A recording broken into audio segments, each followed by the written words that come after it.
আমরা প্যারেন্টসরা অনেক সময় নিজেদের এক্সপেকটেশনের প্রেশার আমাদের সন্তানের উপর চাপিয়ে দিই। তাদেরকে বলি, তোমাকে ডাক্তারই হতে হবে, তোমাকে ইঞ্জিনিয়ারই হতে হবে, তোমাকে জিপিএ 5 পেতেই হবে। আর এই প্রেশারের কারণে তারা হতাশা, মানসিক অশান্তি এবং কখনো কখনো খুব ভুল সিদ্ধান্ত নিয়ে ফেলে।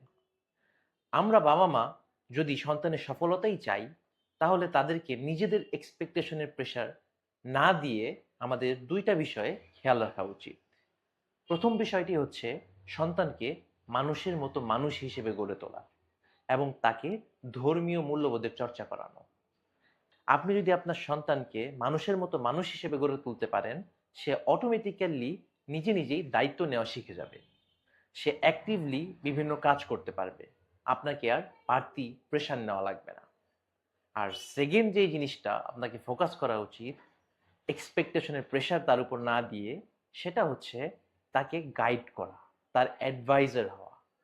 আপনি যদি আপনার সন্তানকে গাইড করতে পারেন তার ক্যারিয়ারের ক্ষেত্রে, তাকে বোঝার চেষ্টা করেন, সে কি চায়, তার ভিতরে কি প্রতিভা আছে, তার ইচ্ছা কি, সেটা বুঝে যদি তাকে সেই অনুযায়ী গাইড করতে চেষ্টা করেন, তাহলে আশা করা যায় ইনশাআল্লাহ আপনার সন্তানের সফলতা কেউ থামাতে পারবে না।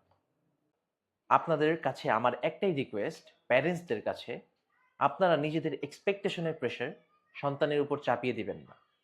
সন্তানকে বোঝার চেষ্টা করুন, তাকে ধর্মীয় মূল্যবোধের চর্চা করা শিখান, তাকে মানুষের মতো মানুষ হিসেবে গড়ে তুলুন।